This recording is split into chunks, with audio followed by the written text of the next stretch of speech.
karakter Kristus, Yesus itu selalu bersifat tegas, bahkan marah, terutama saat melihat kemunafikan, kefasikan, kejahatan, keserakahan. Tetapi ia menunjukkan kemurahan kepada orang-orang berdosa. Aneh bukan? Mari kita belajar sama-sama. Mengapa Yesus marah kepada kemunafikan, tapi bermurah kepada orang berdosa? Markus 2 ayat yang ke-16. Pada waktu ahli-ahli Taurat dari golongan Farisi melihat bahwa ia makan dengan pemungut cukai dan orang berdosa itu, berkatalah mereka kepada murid-muridnya, mengapa ia makan bersama dengan pemungut cukai dan orang berdosa? Ayat 17. Yesus mendengarnya dan berkata kepada mereka, bukan orang sehat yang memerlukan tabib, tetapi orang sakit. Aku datang bukan untuk memanggil orang benar, melainkan orang berdosa. Kalau baca ayat ini, kita pasti bilang gini, apa Yesus bercanda? Kalau gitu di dunia ini kita hidup jadi orang berdosa aja. Kalau gitu kita bikin dosa aja. Jangan sampai kita hidup dalam kebenaran, nanti kita nggak selamat. Tapi saya mau bilang gini, yang dimaksud Yesus adalah attitude of the heart, sikap hati. Orang yang merasa dirinya benar, sulit diajar. Sudah pernah belum berhadapan dengan orang yang begitu sulit diajar karena mereka merasa benar? Diajarin, nyaut. Diajarin, nyaut. Selalu merasa benar. Nggak pernah ngerasa salah. Ngadepin yang kayak gini, paling bikin marah. Tapi sebaliknya, kalau kita negur orang yang lalu merespon dengan, oh ya saya minta maaf. Baik, nanti saya perbaiki. Baik Bu, baik Pak. Nyenengin banget kan? Sama halnya dengan Tuhan. Tuhan tuh paling gemes sama orang-orang munafik. Paling gemes sama orang-orang yang merasa diri benar. Karena mereka susah diajar. Orang-orang yang udah merasa benar, mereka gak butuh Tuhan.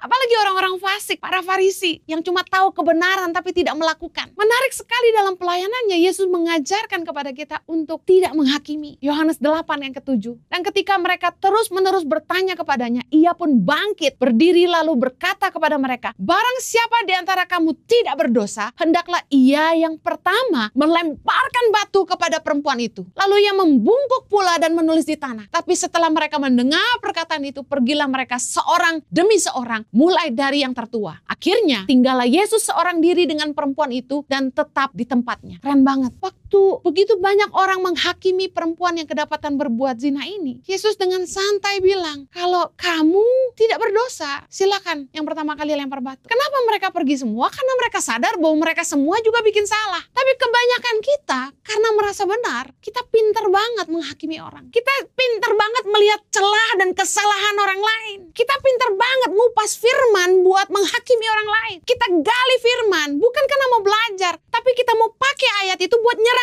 hamba Tuhan. Kita dengerin firman baik-baik untuk cari celah. Kalau hamba Tuhan itu salah ngomong, kita dengerin firman, tapi kita catat kira-kira ayat ini perlu kita sampaikan buat siapa ya? Ini yang membuat Tuhan paling marah sama kefasikan dan kemunafikan. Yesus ngajarin kita bahwa dia marah sama orang munafik, marah sama orang Farisi, marah melihat kejahatan, tapi Yesus bermurah kepada orang berdosa. Sampai Yesus disebut sahabat orang berdosa. Kenapa? Karena orang-orang berdosa digambarkan mereka merasa nggak layak. Mereka merasa mereka butuh Tuhan, tapi mereka takut. Untuk mereka lah Tuhan datang. Kita mesti ngerti bahwa gereja ada untuk dunia. Gereja ada untuk menyembuhkan yang terluka. Untuk membawa orang yang hidup dalam kenajisan kepada kebenaran. Untuk membawa orang-orang yang lupa sama Tuhan, mendekat kepada Tuhan. Untuk mengajarkan cara-cara hidup yang benar kepada mereka yang tidak tahu jalan kebenaran. Tapi bagaimana orang berdosa, orang sesat, orang yang terhilang mau datang ke gereja, ke rumah Tuhan, kalau kita nggak bisa menunjukkan kasih kepada mereka dan bahwa mereka boleh datang, kita nggak akan bisa mengasihi sampai kita berhenti menghakimi. Anda nggak perlu bicara, pandangan mata itu bicara banyak banget. Maaf, apalagi kalau udah jadi asyar di pintu, saya kasih tahu, jangan suka bisik-bisik. Entah apa yang Anda bicarakan,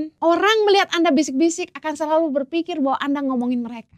Apalagi ketika Anda menyambut jemaat yang datang di pintu dengan pakaian yang mungkin menurut Anda kurang sopan. Mungkin kelihatan puntung rokok, kantong rokok di sakunya. Mungkin Anda melihat tatonya yang besar di kanan kiri. Mungkin Anda melihat antingnya banyak sekali sampai di alisnya, sampai di hidungnya, sampai di kupingnya. Banyak orang lucu-lucu nanya ke saya, Bu Heni boleh gak pasang anting 7 di kuping? Saya bilang silakan aja kalau mau. Dengar baik. Yesus kasih tahu kita harus welcome sama orang berdosa. Mereka butuh kasih kita, bukan penghakiman kita. Dunia butuh kasih orang Kristen, bukan penghakiman kita. Jangan pernah merasa benar karena kita semua berbuat dosa. Ini yang Yesus katakan kepada wanita yang kedapatan berbuat zina. Yesus bilang gini, hai perempuan, di manakah mereka? Tidak adakah seorang yang menghukum engkau? Jawabnya, tidak ada Tuhan. Lalu kata Yesus, aku pun tidak menghukum engkau. Pergilah dan jangan berbuat dosa lagi mulai dari sekarang. Keren banget bahwa Yesus tidak menghakimi, tapi Yesus memberi pesan bahwa dia tidak boleh berbuat dosa lagi. Kasih karunia, pengampunan yang bisa mengubah hati orang.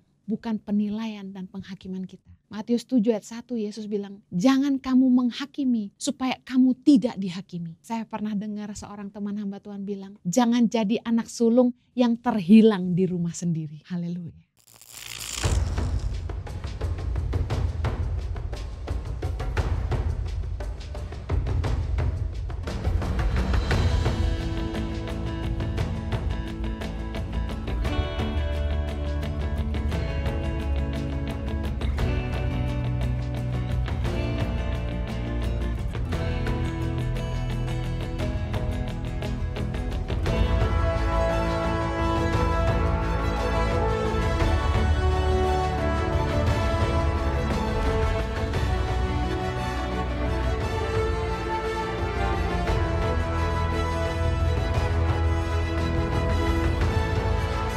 Cerita anak pedalaman dalam meraih mimpi dan mengejar cita-cita bersama Tangan Pengharapan.